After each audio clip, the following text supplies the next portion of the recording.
Minister, thank you so much for your time today. So France has a budget, a big relief after a lot of dialogue, a lot of compromise.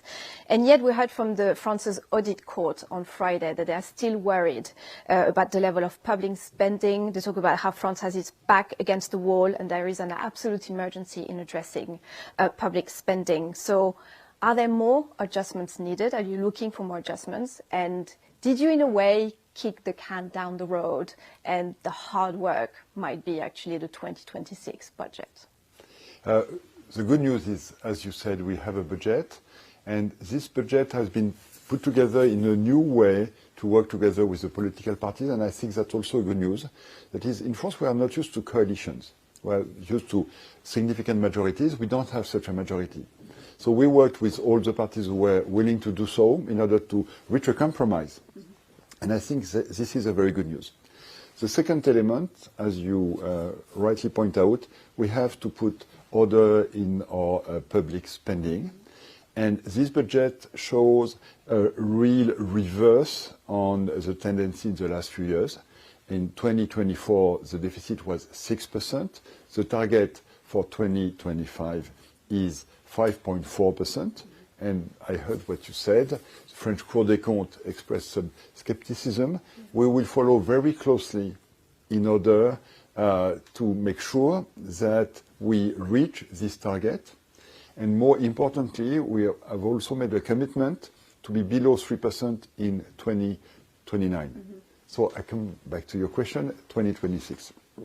Yes, it is a very demanding budget because we will continue to diminish the deficit and to be below, of course, below 5.4% and probably below 5%. We have not totally defined this number. And for that, we will use the same method, meaning we are going to work with all the political parties willing to discuss, to talk with us. We are going also to work with the unions, with the employers, in order to reach a consensus on the main policies that are key for the countries and policies on which we can make adjustment that will allow us to spend less in 2026. An element of this consensus and these negotiations, the reopening of the pension reform with the unions being involved, having to put a proposal on the table. Are you reopening a Pandora box in putting that issue back on the table? I don't believe so because I totally trust the representatives of the workers and of the employers, because they are already managing some pension schemes in France that are balanced. And so they know that their responsibility is to find adjustment to benefit, for instance, to workers having the more difficult careers, but also to keep the balance that has been found. And they have 3 months to do that. I'm confident they can reach an agreement on that, and if they reach an agreement, of course, it will be put in front of the Parliament, hopefully to be in the law as soon as this year. It's also in line with what is at the heart of the policy of this government: dialogue, talking to everyone, building consensus in a world which became much more complex and difficult than before. And I think also French people understand that and see that. You've built the budget on the base case scenario of a GDP growth of 0.9% this year. Some economists see this as quite optimistic. They see it closer to 0.7%. Of course, you need the growth there because you need tax revenue to come in. There was a shortfall of that for the past couple of years. So how confident are you about French growth, and how will your government, now that you have a budget, work to kickstart the growth of the French economy?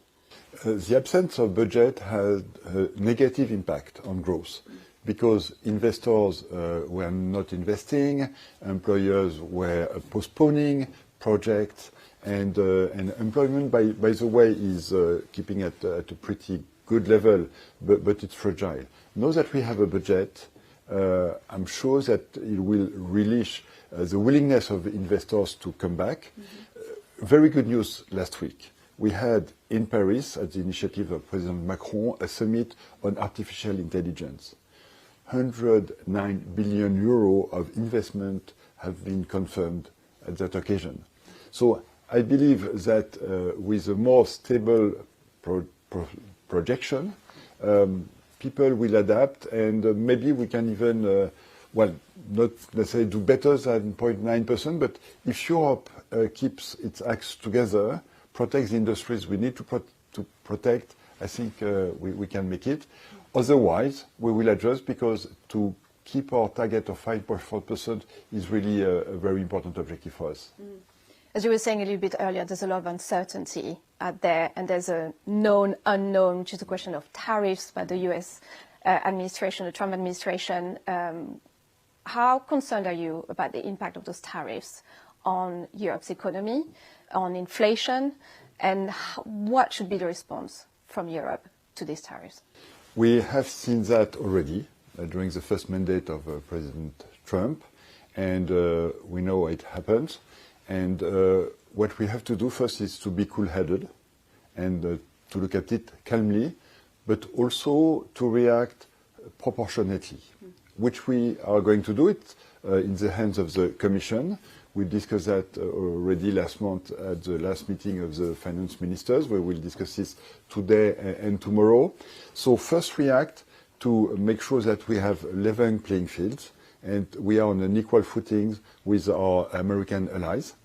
And then we know that President Trump is a deal maker, and after this will have been done, we will negotiate, and either, as it happened with Canada, find a better agreement or not, which of course would be a pity for the economy of both sides, because tariffs are not good for European economy, but they are not good for American economy. It can release inflation, also increase interest rates. So hopefully we can come rapidly to a more stable environment, but before we get there, we will react again proportionately. We are entering a decisive week when it comes to European security. Of course, President Macron over the weekend calling this emergency summit over Ukraine and European defense. Europe and the Trump administration putting pressure for European countries to increase their spending on defense, bringing it to 5% of GDP rather than 2%. So the question of defense spending on countries already fiscally squeezed and trying to spend less at the moment. There is a proposal of potentially loosening some of the EU fiscal rules in order to be able to spend more on defense. So what's France's position on this? Is that something that you're pushing for particularly? And the question also of joint borrowing, again, to allow European countries to spend more on defense. So what is France's position pushing when you're meeting your peers here in Brussels? The first point is the world has changed drastically in the last 3 years, by the way. It has started with the invasion of Ukraine by the Russians, and also now with a different policy put forward by President Trump. The answer for Europe is very simple and straightforward. We have to seek strategic autonomy. And strategic autonomy means also autonomy in terms of defense, and to have our own defense industrial base. For that, the Commission will make proposals, and of course we will take that into account.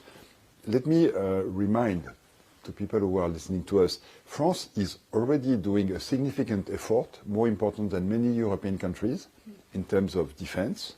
We have a strong army, we have heavy defense spendings.